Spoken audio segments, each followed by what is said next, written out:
Hello and welcome to this episode of The Rest is Entertainment with me, Marina Hyde. And me, Richard Osman. Hello, everybody. Hello, Marina. Hello, Richard. How are you? How has your publication week been? It's been, I would say, busy. I was just saying to you, it's been weeks since we've done a podcast, and it wasn't. It was 6 days ago. Yes, I've spoken a lot, and it's lovely to be able to speak about other people's work now instead of mine. Well, huge congratulations, and we want to hear much more about it always. But my favourite thing is always going from TalkSport to Times Radio and having to remember which one you're on. That's the key. Slightly switching your personality. Do you recalibrate yourself? Yeah, 100%. I mean, TalkSpot's my favourite because I can talk about the book for a minute and then I can talk about Fulham for 10 minutes. Then you go on Times Radio, you have to talk about quantitative easing or something. But listen, I can turn my hands to both. Of course you can. And we're talking about quantitative easing today. You are a Renaissance man. So this week, we are going to talk a bit about the Emmys. We will talk about the White Stripes, one of a million artists who are not happy with Donald Trump using their music, but are actually suing. So we'll talk a little bit about that. But we're going to start with musicals. Okay, West End musicals that are based on movies. Okay, right. In the West End right now, or currently or about to open, are Mean Girls, the musical, Back to the Future, Moulin Rouge, Mrs. Doubtfire, Facing the Crowd, Dirty Rotten Scoundrels, Devil Wears Prada is about to open, The Producer's about to open, The Lion King, that's been open, that absolute behemoth. And then you got things like sort of Magic Mike, Ghost in Concert, My Neighbor Totoro, Silence the Musical, which is like a parody Silence of the Lambs musical. And then last week, it was announced that there are two new musicals based on movies coming to the West End. Clueless, which is coming to the Trafalgar Theatre, and Titanic, which is at the Criterion, which is a bit of a parody of the movie, but it has the Celine Dion songs and so on. So one of the things that's really interesting is that it all sort of sprung from some years ago, Universal Studios, the movie people, realised that actually the most successful thing they'd basically ever made, ever, was not a movie, but was the musical Wicked. What happened with that one was that the book's done by someone called Winnie Holtzman, but Stephen Schwartz did the music and lyrics, and he'd read this book, which was based, the sort of prequel story to The Wizard of Oz, on a holiday, I think, and he'd said, I really want to do this. And he found that Universal, unfortunately, had the rights to it. And they were, saying, oh, well, we're going to make a movie about it. I was like, sure you are. They were probably never going to do it. It's just one of many things they held the rights to. And he managed to persuade them to let him do it as a musical, which, I mean, that thing has made more money. It makes billions, okay? It makes absolutely billions. And so what suddenly started happening By the way, I talked to a theatre producer this week. He said, do you know that the work of creative art in the whole of history that has made the most money in any genre, so music, film, video game, anything, is Lion King the musical. Yeah. It's made more money than any other piece of art in the history of pieces of art. Obviously, they make money in their sort of original markets. Maybe it's Broadway, maybe it's the West End, but it's touring. It's going on the road that you make unbelievable amounts of money within the US and then around the world, okay? So having really slightly patronised theatre for a long time in the 20th century, the movies were like, right, we need to have, lots of significant appointments and people are going to head up our theatre divisions on Broadway. So that went on, and as you can see, there's lots of successful musicals. But now lots of them are starting in London, which is really interesting. First of all, some good news, which is that the West End is in rude health. It has come back completely after COVID. Booming. Broadway hasn't come back as well. There's numbers of reasons for that. People think that, it hasn't come back as well after the pandemic. Sometimes people are staying away. Maybe there are fewer office workers or suburbanites who will come in at the weekend. Or whatever's happened, they are losing money on Broadway. I think over the summer, they lost $250 million. Wow. We'll come to how we know how much they lose in America, because we decline to talk about this in our country. Anyway, but a show if you want to put a show on in Broadway, which I do. Which you do. Yeah. It costs, first of all, start it here, Richard, which I'm sure you will. Yeah, sure. It costs about 5 times as much to do it there. So if you put on a show here, something that costs like £1 million to put on here could cost $8 million over there. And there's various reasons for that. Most particularly how heavily unionised they are, and their union activity means that people get paid a lot more and things are just miles more expensive. Stars going to Broadway cost a lot of money from the big talent agencies, and people, pay for various reasons because you need stars to open shows. But what you really have now is quite a good situation for the UK, which you've got lots of Americans coming to London to develop their musicals and see how they go and get them started. Now, they're much more attracted in a way to London to New York. If it works, Broadway is still the dream and everyone wants their musical on Broadway. Of course, and by the way, of course, the upside on Broadway is a great deal more than it can be in the West End as well. The upside in Broadway can be absolutely insanely lucrative. You can retire from a musical if you have a successful one in London. Yeah, I was told there's a musical running in London at the moment, which isn't one of the very, very few that isn't based on IP or isn't based on a movie. And someone was telling me that the two creators are making a six-figure sum each week, each, just because it's run and run. And by the way, it's brilliant. So it's great. But so the upside on theatre and musical is enormous. Most things lose money, but if they make money, goodness me, all you need to do is take one look at Tim Rice's House and you'll know how much money you can make in musicals, a good musical, a hit musical. There is a snobbery about this sort of thing. And if you look at something like Mean Girls, which obviously was a very successful film, and then they made a musical of it, which it didn't do that. So it did well on Broadway, but it made an absolute fortune out on the road touring in the US, at which point they thought, could we now make this back into a movie? So that has that has been made back into a movie. We know that Wicked, which obviously started as a musical, that's being made with Cynthia Erivo and Ariana Grande. And the first half of that is coming out later this year. And then the second half of it will come out. I think that will do enormous business. But you know that there's a big audience for it out there because you just toured it around the States or you've toured it wherever and you can see. So Mean Girls, then people were really surprised that the movie of the musical of Mean Girls, which itself was of the movie, made a lot of money. They should make a musical of that. Yes, they should do. They hit behind the scenes on it, behind the scenes of behind the scenes. But one of the things that people can be really snobby about this sort of thing because they sort of say, oh, well, aren't there any new ideas? Well, excuse me, theatre has always been a revival art form. You don't say, oh, they're remaking a Tom Stoppard play. It's like, yeah, that's what they do. They're doing another Mozart concerto. Come on, guys. Midsummer Night's Dream, seen it. Yeah.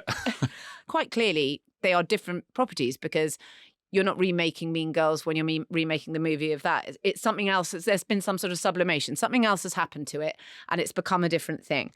And so you can see all these kind of shows that are coming, things like Clueless. Now, one of the things that and you're very good on this, Richard, one of the things a lot of people don't think of in many, many different media, and it's quite surprising, is who's my audience? It seems like such an obvious question, but a huge number of people don't think of it. Now, Clueless, this is a cult movie.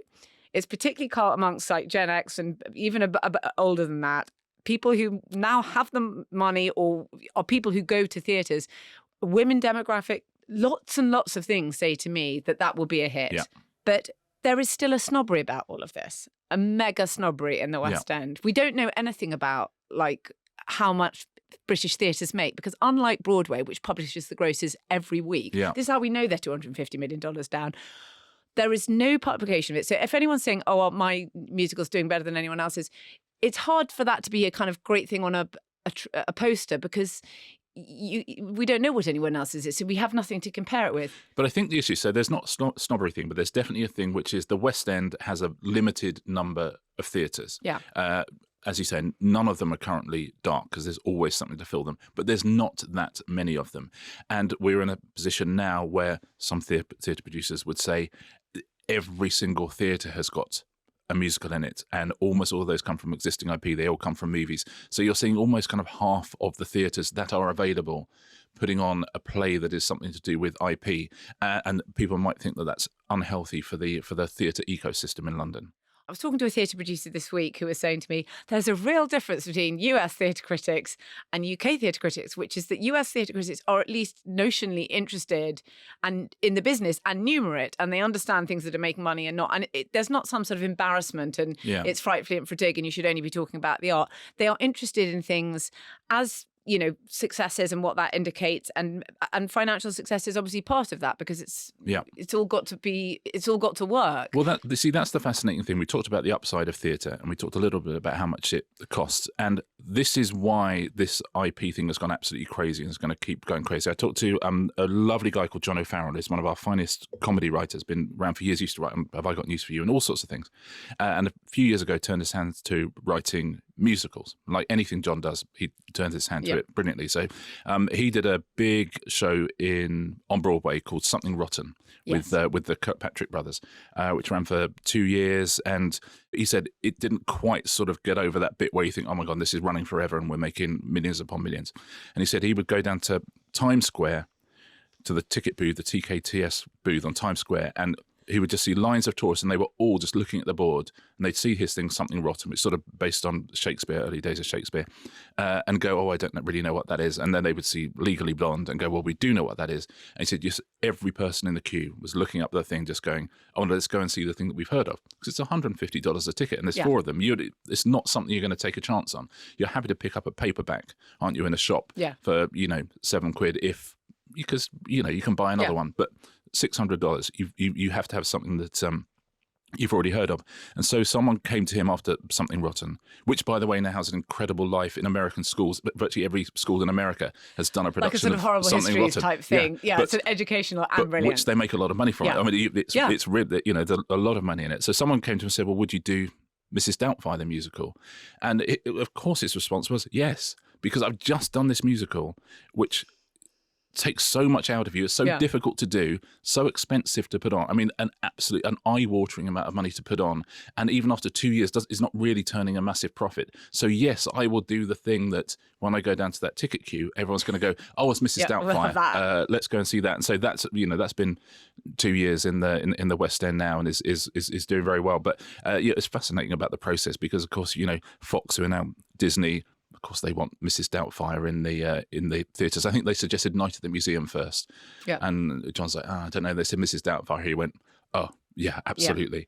Yeah. And of course, and they want it to be as true as possible to the IP. They said there's no way we're making this without boobs on fire and pie in face. Yeah. They said that's those two things have to be in this musical.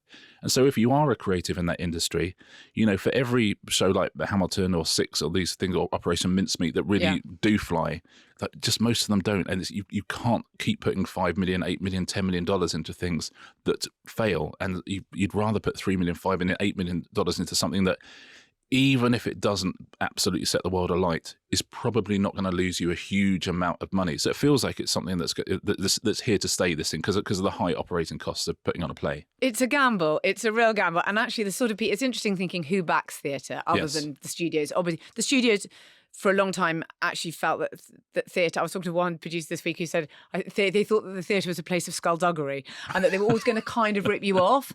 And so they wanted people to share the risk, even on their own properties. Yeah. Now they feel like, oh, some of these things are such bankers, we're going to take all the risk. But it's interesting, like, who has backed theatre in London, in the West End. All the different bits of money has blown through London, and you've had Middle Eastern money and Russian money and Chinese money, But actually, in a funny kind of way, the people who come back and back are people who like gambling.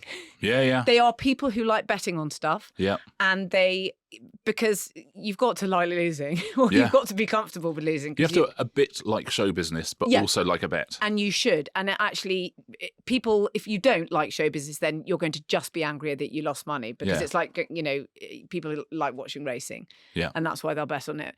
But you have to like show business, because you might often go wrong. Sometimes people say, people who are really angry in a divorce, if they're really happy and they've got a huge settlement, they love to spend it on a hopeless case. Yeah. And, there's something rather lovely about that. That was always the wonderful thing about In Excess, when they got absolutely massive. You know that story? So In Excess got like worldwide, global, huge success. And their accountant said to them, look, you can literally just throw away £1 million because it's not going to cost you anything, so you can just take a punt. So they put it all into like a little Australian movie, which turned out to be Crocodile Dundee. So they suddenly kind of turned that into 100 million. They can't lose money at this point. I know, exactly, yeah. London theatre is thriving. There's all sorts of different things on, and you don't have to be seeing things in the West End. But it's pretty great that, especially after COVID, there's very few sectors that are like, no, we're better than ever, and we're doing fantastically. And you also want these shows to be touring, because you've got these incredible regional theatres, a lot of which are under threat, and some of which have closed down. That hasn't come back in the UK, whereas in the US it has. Yes, absolutely. So it's lovely if you do have some shows that are going to be surefire hits that can fill out those places for 2-3 weeks at a time, and that comes from the West End. But you do, listen, there is the threat of it. There is the worry of it becoming a bit of a monoculture. But, I sort of understand why. You always get this thing in any creative arts when people go, oh, why don't you take more risks? Just take more risks. You think, well, sorry, a risk with what? With your money? Yes. You want to take a risk with your money because we'll do that. But if it's your $8 million, you find yourself less creatively inclined to take a risk, I think, than if it's someone else's. And there are lots of risky plays opening all the time that are, odd and unusual and amazing and are doing really well. They don't have to be in the West End. And I think that obviously the sort of dream of lots of theatre producers is that this weird kind of hopeless case suddenly becomes a hit, which does happen in lots of different sort of plays or musicals. That think Operation Mincemeat would be a perfect example. I think that and Six, they both started at the Edinburgh Festival. Yeah. We went to see the Edinburgh Festival this year, a show called Weir by Natalie Palamides. And you just think, well, I could see that running forever and ever and ever in a West End theatre because it's so brilliant. There's no one who wouldn't enjoy that show.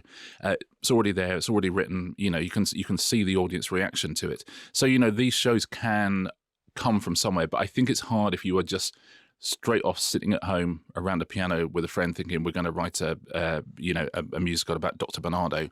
Yeah. It's quite hard. The route to market is quite hard there. But if you take it through Rep and you take it through Edinburgh and things like that, then the market is there. But they're not building that many more theatres, is all I'm saying. When they started Wicked, they had it started not on Broadway. I can't remember where they trialled it, like way away. Yeah. And Hamilton. It got bad reviews or mixed reviews. And Stephen Schwartz actually said, I insist on having 3 months. And he rewrote. And during that 3 months, it went from, I'm not quite sure what this is all about, to he understood, he took all the notes, all the messages. Yeah. And created something that has become this unbelievably successful property. But I sort of feel like it's a positive story.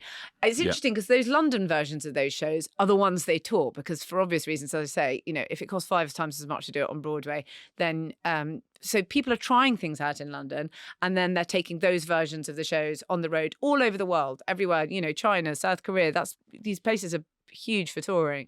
So it's not just the places you'd think, it's much further afield and they're very, very successful. But yeah, it's lovely that the West End is booming at the moment. The one thing I would say, legroom, come on guys, let's talk. It's you come back to your bugbear. But it's outrageous. It's genuinely outrageous. You're paying 150 quid for a ticket and you're literally going to get deep vein thrombosis. And I always sit on an aisle anyway, so I don't want to sit in front of anyone because people just tut. Where can you sit without just having to apologise for yourself? Right on the very, very, very end of one of those periphery ones. Any particular row. But yeah, legroom, sort it out. Yeah, okay. Can we do that next week? Yes, we're just going to do a whole episode on legroom. Oh no, that's why I like TV. In my house, I have the legroom that I like. Save it for next week, Richard. In front of I have not put another sofa in front of my sofa. Really tight up. This episode is brought to you by Sky, proud partners of The Rest is Entertainment, where you can watch unmissable shows, including The Penguin, starring Academy Award nominee Colin Farrell. I know. Now, Colin Farrell was the Penguin in the Batman movie, and genuinely you wouldn't have a clue it was him. It really shows the magical power of makeup and prosthetics. Incredible performance. Now, in this story, Gotham City is in ruin, in total chaos. The Penguin, aka Oscob, is out to fill the power vacuum in the city and take control of its criminal underworld. Come on, man. Not only does it star Colin Farrell, there was a return for Kristen Milioti. Oh, I like her. Yeah, she plays Sophia Falcone, the daughter of the Penguin's former boss. You might have seen Kristen in The Wolf of Wall Street. Brilliant cast. And great world building. Tense, violent, dark, always darker and grittier. The show looks like everything we got on The Batman, and then it kicks it up a notch. Now, in this 8-part series, it goes deeper into the dark depths of Gotham's criminal underworld, and we'll get to see how it all plays out. The Penguin, on Sky from the 20th of September. It was the Emmys on Sunday evening / Monday morning, depending where you are. What stories came out? There's one story I really want to talk about. Well, I know I can imagine we want to talk about the same thing. But yes, the big winners were, these things are largely very predictable. And we'll talk a little bit about why that is. But the big winners were Shogun, The Bear, Hacks, and Baby Reindeer. But I have to say a special for I'm so happy that Will Smith won for Outstanding Writing for a Drama Series for Slow Horses. Isn't that wonderful? Will is that is absolutely brilliant, has put his absolute heart and soul into that show, and he worked on lots of these things before, like obviously Veep, The Thick of It. He's in The Thick of It, playing Phil Smith, a spad. Yeah, but he's wonderful, and that show, I mean, it really caught sort of people's imagination. Sometimes it takes a while, and the third season of something, and it's hard when you're coming from one of the smaller streamers, in that case Apple, and it just caught fire. And I'm so pleased, because he is genuinely the nicest person you could possibly meet in the world. Do you know what? I think he's the second nicest person, because the nicest person you can meet is his brother, Ollie Smith, the wine expert, who is like unbelievably nice. Well, and I refuse to imagine that someone exists who is nicer than Ollie Smith, so I'm afraid. Which Smith? Let's put them together in a new TV format. That's a really good idea. I know. Smith Bros. Yeah. No, that was a fantastic one. There are a few British winners. Alan Cumming won as best host for The Traitors. The Traitors did very well. Great. The Traitors won. Michaela Cole won for like a guest star thing on Mr. and Mrs. Smith as well. And Hamish Hamilton won for directing the Oscars. The Oscars won 2 Emmys. And it's ridiculous. What's that about? So, I know. Yeah. There's a lot of Emmy. When you look at all the different Emmys, there's a lot of them. But and by the way, they had the creative arts ones the week before, which again Shogun did amazingly on. And it's quite interesting when you look at all these things. Is that one of the characteristics of Emmy voting is that it is quite herd-like. It is super predictable. There's a couple of upsets in this, which we'll talk about. But even though the individual categories are voted for, their form of voting is that like actors vote for actors and makeup artists vote for makeup artists and things like that. In the end, everyone can vote for the overarching things like best comedy or best drama or whatever. But it's amazing how these things get locked on, and you have this idea, it's going to be Shogun's year, and then everyone sort of just falls in and votes for those things. But also, if a show like Shogun is voted for best drama, there will definitely be a best actor nomination, best actress nomination, best supporting, and you just think, there's lots of telly out there with amazing performances in, but they come as a package almost. If you're nominated for best comedy or best drama, then you are nominated in all those categories as well. There's a slipstream that you get in on. And they also love to nominate things that they then love to nominate again and again and again. And if you can't get in on that, which is why it was great that sort of Slow Horses broke through with this season, with the season 3, which is what they were being, what these nominations and awards were for. But there are things like, Last Week Tonight with John Oliver has never not won. It just they might as well retire the award because it just wins it every single possible. He's like the Anton Deck at the NTA Awards of the Emmys. It's that level of but there is an art to submitting, and I think this is going to get onto the subject that we both like to speak about. You're allowed to put yourself into, and they don't say, well, you're obviously not a comedy. Yeah, you can guess what this is going to be. You're obviously not a comedy, or you're obviously a lead actress. You're not. Why are you being nominated in supporting? You can choose where you get nominated. Now, The Bear is people always say it was presented by Eugene and Dan Levy, and they were making jokes about The Bear not being a comedy on stage, which I know that, there's a sort of roasting element to all these things, but there's something that it's sort of reached slightly critical mass. In the end, it didn't win Best Comedy. That was won by Hacks. Which is a comedy. And which is, in a funny kind of way, about how comedy is slightly undervalued in our world. Yes. And so The Bear, people have said for a long time, I don't really understand, this isn't a comedy. And the creators have always said, it's about how people use humour to respond to really terrible situations in life. No, it isn't. I wonder whether when we come to read the oral history of the period or whatever, that someone will say, yeah, an FX executive told us that we were submitting, whether or not we liked it, in the comedy category because Succession dominated the drama and Succession was untakeable. Yeah. I have talked to a lot of comedy writers who have a number of views about that show being nominated in the comedy category because they feel like this is taking an award from comedy. If you look at what some of the stars of Abbott and the producers of Abbott Elementary have said, which is, a network comedy and is, funny, designed to get laughs, every few seconds, as it were.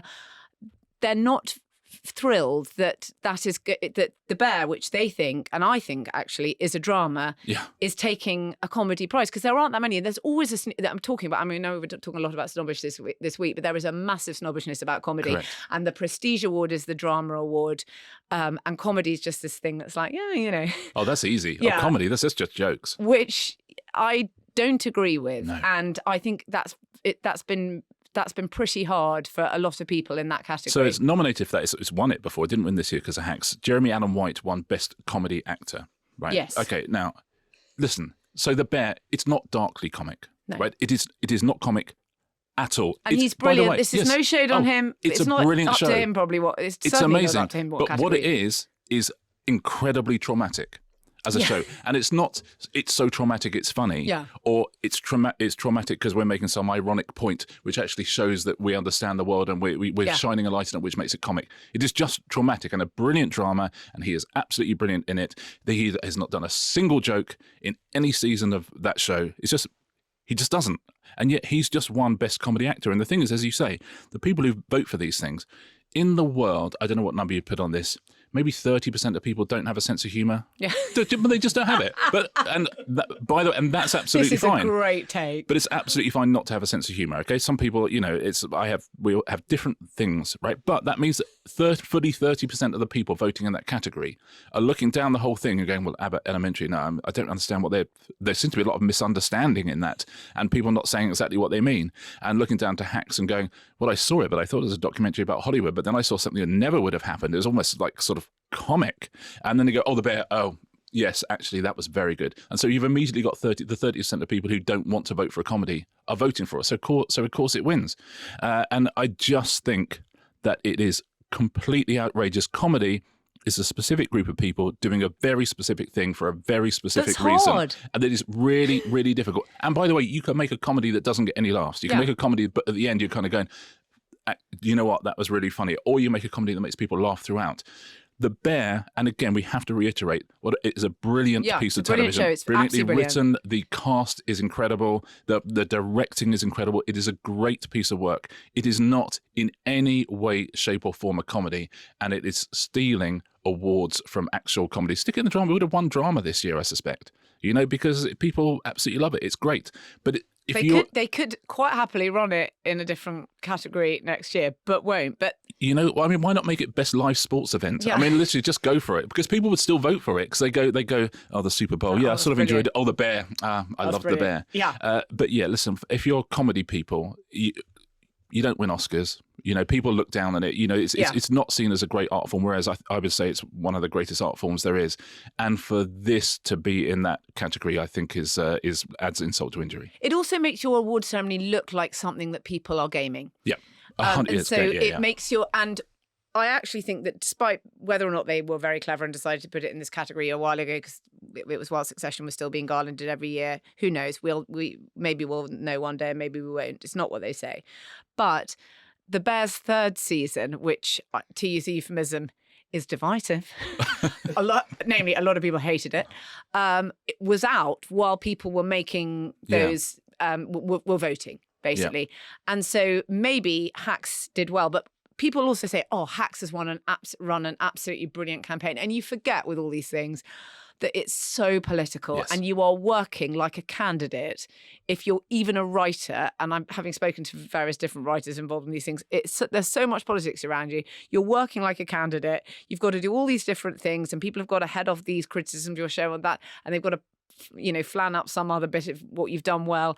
And some people have money to spend on those things and some people don't. And that's how Netflix came in with stuff like The Crown and House of Cards, because they thought, not only are we going to make really expensive things that everyone's like, what? Who's Netflix and why are they doing this? Yeah. We are then going to spend a huge amount of money trying to get all those people nominated for awards. And they did, and they made it successful. Yeah. But it's harder to break through if you can't do that. But it is, again, like all of these races, it's very political.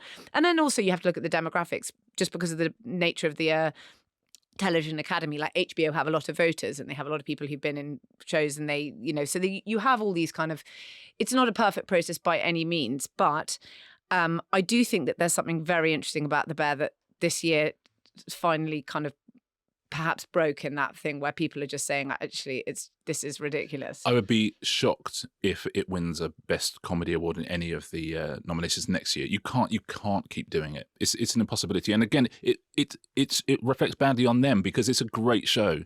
And all you're getting when you're winning these things is people going, oh, that's outrageous, you shouldn't win that. And which is incredibly unfair. And everyone on the stage making jokes about it. Yes, it's a little bit of gamesmanship that has cost you in some ways. Yeah, I think so. The interesting thing is Baby Reindeer, of course, because in this world we talk a lot talked earlier about risk taking and about how everything is narrowing and everything is based on IP and it's very difficult to get a risky project off the ground.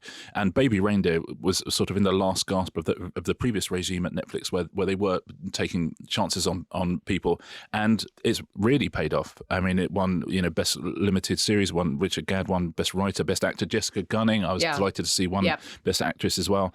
And that's lovely to see. Again, that thing like Six the Musical, that you can have something which starts small and starts very sort of British and parochial and can break out into the world. As you say, that stable of shows is incredibly closed off, and it's lovely to see a few Brits getting in there. But you're also hearing all the comedy commissions saying we want broad comedy, we want lots of laughs, we want lots of... The biggest hits are something that is not necessarily even a comedy. Yeah. I mean, a lot of people, I absolutely love Hacks, by the way, and I've got a huge amount of time for Hacks, but a lot of people feel that the bits that are least successful of that are the sort of comedy bits in some ways. The dramatic parts work best. And then you look at Baby Reindeer, which... it's not a comedy, and yet it sort of probably started life saying it's a sort of comedy. I've done a comedy show. It started at Edinburgh, yeah. It started an Edinburgh comedy show, a fringe comedy show, but it obviously is complex and more difficult than that. And so all the people say, I want all this broad stuff, but look what's still dominating. I know, it's crazy. And because if you look at what the Emmy noms would have been 20 years ago, you got Friends and Frasier and, Seinfeld, and you got The American Office. You got these shows which, by the way, people loved and also made billions upon billions of dollars for big media companies. Other than Abbott Elementary, it's hard to see where those shows are now. And as you say, we've said for a few years now, this sort of stuff that is cool is lovely. It's great that we can sit and watch it, but someone at some point has got to start making big shows for big populations again. But Baby Reindeer was one, and that's what's so odd. You would sit in the old days, everyone would say, "Oh yeah, Baby Reindeer's going to get all these awards," but no one's actually seen it. Well, we can see how many people have actually seen it, and huge numbers of people watch it, which is, I think, interesting because people always used to say, "Oh, they're now turning away from the network stuff," and so people like Abbott Elementary or Brooklyn Nine-Nine, when that was right, it was kind of like they were the sort of fag end of all of that in some ways. And now, but it's interesting how massive Baby Reindeer was and how many people watched that. When it is in lots of ways you would have thought that is quite a niche show. It's a very niche subject, but there was something so propulsive about it. People absolutely became addicted to it. So again, those shows that you think might have been tiny gambles have become huge. Nobody knows anything. Nobody knows anything. That's true. And so, I mean, to sum up, there's some good news. Hacks is very good news. I think Baby Reindeer is good news for lots and lots of reasons. The elephant in the room is the bear. Hold on a minute. The elephant in the room is the bear, if you know what I mean. And what can we do about that? And I do think it's insulting to the comedy community, and I don't think it does the bear any favours at all because it's brilliant. And if you're thinking they're only awards, don't worry about it. Think, but they're entertainment awards, and that's what we love. There's a reason they campaigned so hard. All of the streamers, the studios, whoever, because it really matters, and it matters so much for business, and it matters how you can promote and market your show. It matters a huge amount. So it's not just prestige. And I know that we sort of sometimes say, people like just to turn up and see the people that they've greenlit or whatever get things. It's not like that at all. It's a mark of success, but it's actually it has measurable financial impact. It's just we're bitter because the bear won best podcast at the British Podcast Awards, didn't it? The White Stripes. Specifically Jack White. Yeah. Suing Trump. Now, by the way, something like 93% of artists making complaints against politicians are against Republicans, which is not going to be the biggest surprise. I'm really interested in who those 7% are, because I don't think anyone on the Democratic side is using like Kid Rock and Ted Nugent, but okay, surprise me.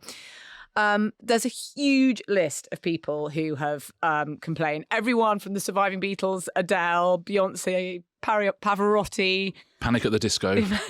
They've all done it. So, Springsteen, Rihanna. Okay, they've all done it. And one of the reasons why Trump uses so much music is because you may have noticed he has a lot of rallies and it takes a long time to get the people in, and he is often late for them. And a huge amount of music, not just walk-on music, but all the build-up. So pretty much, I mean, there's probably no band in the world that hasn't been played at one of those. Yes, exactly. I think people kind of love it. Like Johnny Marr, they played Please, Please, Please Let Me Get What I Want by the Smiths. Yeah. And he said, you are not allowed to play that thing. But I think he was delighted that he got the opportunity to ban him. He told Cameron he wasn't allowed to like the Smiths as well. He said you weren't allowed to like them, which I really respect. Someone once told me about some this really cursed sounding party given by Matthew Freud. And David Cameron was there, of course. It was in the country, in the Cotswolds somewhere. And David Cameron danced, went and got on stage and was, got on the dance floor to Town Call Malice, Eton Rifles. It's like, yeah, you're not allowed, you can't be ironic about this. This is not your music. Yeah, this is not, yeah. And I'm so sorry. Even amongst people who would attend a Matthew Freud party, there were people who drew the line at that. What are the rules about this? If you pretend you've done some sort of campaign video and then you have to get the artist's permission. Jack White might have a bit of a case because I think he put out some social media video with Seven Nation Army. It's always Seven Nation Army, by the way. And Jack White's very, very circumspect about talking about politics at all. Even when they were asking about Jeremy Corbyn, he was like, yeah, no, I don't know the guy. I don't really have any views on that. I love it being used at sport. Yes. He said, every time my children hear it at a football, any kind of game of any type of thing, and they're like, he's much happier with old Michael Van Gerwen than old Jeremy Corbyn. Yes. Yeah. Much happier. Let's put it that way. Yeah, you're right. There's a blanket, the ASCAP, which is the same as BMI over here, which means at a rally you can actually play whatever you want. The second you put out a campaign video or it makes it look like somebody has consented to it being used, that's when you get in trouble. Eddie Grant won about 4 years ago, 2020, he started suing Trump for using Electric Avenue, and as you say, in a publicly available forum, and literally this week finally won the case, and Trump's people are going to have to pay him off, and Isaac Hayes as well. Yeah. So Trump used to use "Hold On, I'm Coming." Yeah, I think that you don't want to hear Trump and "Hold On, I'm Coming" in the same room. And Isaac Hayes' family sued him, so he can't use that either. But again, they were using those as almost like official campaign songs, whereas a lot of these other stuff, like Celine Dion said, "Why are you using My Heart Will Go On?" I mean, that's literally the song from Titanic. What happens is that they sell. Artists, venues can buy rights to play songs and they're sold in a package. And if you want to say, I don't want any of my songs in any of those packages, what you're also saying is, I don't want them to be played in bars. I don't want to be played malls. So there's some people are trying to make it mandatory for politicians to request before they play their songs at rallies. And people like Sia and Mick Jagger and Blondie and Green have written a letter. But we are at the letter stage. Actually, I went recently when I was in New York with my son, and we went really early in the morning to Trump Tower. Because we were up so early because of the jet lag. Yes. And so you go into the thing and you see the gold escalator that he came down to launch his original campaign in 2015 to Neil Young, Keep on Rocking in the Free World. Now, the interesting thing about Neil Young is that Trump genuinely, absolutely loves Neil Young. Like, he loves him. In the years before, when he was just the Donald, he was on The Apprentice, he would always talk about Neil Young. Listen to this slightly cursed front row of people rocking out at a 2006 Madison Square Gardens concert. Patti Smith, Salman Rushdie and Donald Trump. Wow. At the Neil Young concert. And they absolutely loved him. Now, that honestly sounds like an episode of The Bear. Yeah. It sounds as funny as that. Yeah, and as twisted and dark, yes. Yeah. Also, a bit like Born in the USA, which we'll come back to in a minute because Reagan used that. It's like, have you actually listened to the song? If you listen to the words of Keep on Rocking in the Free World, it is not like an upbeat sort of anthem about whatever. But anyway, Trump came down the gold escalator to that. And that's one of the most interesting things I remember seeing an interview with him once, actually, when everyone said, the interviewer just sort of went for it and said, Neil Young really hates you, and he really actually hates you. And Trump just went, oh, well, you know what? I still like his music. And I thought, I don't think I've ever seen him not decide that attack is the best form of defense. Yeah. And I thought, we know that emotion is like his phantom limb, but I think we just saw a sort of twitch on it, just the tiniest twitch. It existed. That's kind of terrifying. Yeah. Though. It's terrifying that he's actually in there. That there's something in like Davros. No. He's more machine than man, but there's something still in there. Yeah. So anyway, he felt very strongly about it, but he's allowed, and Neil Young has, I think, said he allowed Tim Walz to walk on at the DNC at the Democratic Convention we just had, to keep on rocking the free world. See, that's it. Walk on music. Walk on music, you do have to get from it. That's the distinction, essentially, isn't it? If it's played to the hall beforehand, that's fine. But if it's literally played on something that's being shown and endorsing a candidate, that's something. It's like you're using your music in an advert. Then you have to get permission. The history of using this is interesting. America's always had campaign songs, and for years and years and years they were written campaign songs. Even I think 1808, "Huzzah for Madison, Huzzah" was for James Madison, and they would take old tunes like "Yankee Doodle Dandy" and "John Brown's Body" and things like that, and they would do lyrics for their different things. Harding, "You're the Man for Us." That was Warren G. Harding. Calvin Coolidge Keep Cool and Keep Coolidge, which is an absolute cracker. Then FDR was the first one who goes, I'm going to use a commercial disc. He used Happy Days Are Here Again. So they're starting to go, oh, okay, actually, we don't need to just have someone in Tim Panelli writing us lyrics about how great we are. But then even as late as Nixon's era, Nixon had Nixon's the One and Nixon Now, which were written for him. But George McGovern, against him, used Bridge Over Troubled Water, which is the first person to use like a song that was actually in the sort of current atmosphere. And that was early 70s, first person to do that. Then the one that really, didn't it just? McGovern. Yeah. McGovern. The guy who wasn't president. The guy who failed to win while Watergate was actually running as a story. Yeah, exactly. McGovern. Okay, great election. But the one that really broke everything, I think, was Clinton. When they used Don't Stop by Fleetwood Mac, which really felt, it had that same thing with Things Can Only Get Better in the UK with Blair, where you just think, it really matched the mood of the times. It absolutely matched the energy of the campaign.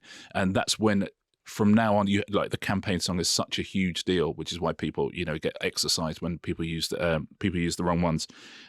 Actually, as a slight throwback, Bob Dole, when he ran in 96, he had a version of Soul Man by Sam and Dave called Dole Man. I think, come on. We're just on Don't Stop. Thank you. No. We have moved past it, Bob Dole. Reagan said he shared the same American dream as Bruce Springsteen. Again, have you listened to the song? Because of Born in the USA. I mean, dream, maybe, but every waking moment, no. I don't think so. Yeah, no, I really... But one thing you can do, I know we said that you can, in America, you can basically sort of write a cease and desist letter and it's not going to work. There are more complicated ways of suing this. There's like the right of publicity. If you're saying that your trademark is being diluted by mere association, this is where all these people are now coming in with Trump, where they're able to say, no, it looks like I'm endorsing you. And that alone is damage to my reputation. Yes, because your brand is so tainted. It is now tainting mine. And it's certainly toxic amongst the people to whom I would otherwise regard as a market for my records. You therefore are... it's a form of copyright infringement, whether or not you think it is. It's trademark infringement, and it's false endorsement. And so they can get him on these other things.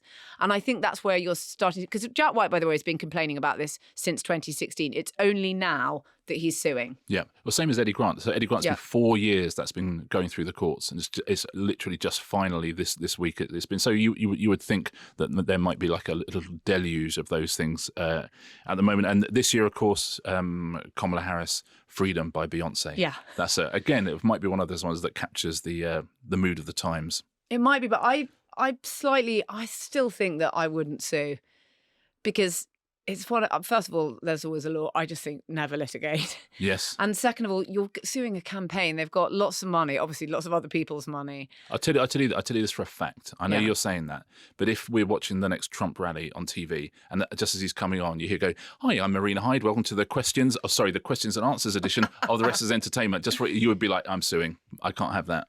I would just find it hilarious. I just would think I'd just get a column out of it and move on. That is the honest thing I would do. Or 2 columns. Come on, you'd sue. That'd be money in that, wouldn't it? Suing Trump. No, never have a lawsuit unless there's no alternative to having a lawsuit. It'll be the first thing you think about in the morning, last thing you think about at night. It will take do you think he'll think about it for 1 second? Yeah. It will just weigh on you, and you'll be thinking about it all the time. So, I'm sure that he's itching to use that. Is that us done? I think it is. Yeah. So the big headline is we're not suing Trump. No, we're not suing Trump. We're just hoping for him to do it so we get a column out of it. Well, I do. Any recommendations? My recommendation is a book that came out in the 80s. Great. But I'm very excited about the upcoming Disney Plus adaptation of Rivals. Now, many of our listeners will have already read this. If you haven't, I actually think it will be a really interesting exercise. First of all, it's absolutely brilliant. It's even amongst Julie Cooper, who is brilliant. I think it's her best one, but that's a matter of taste.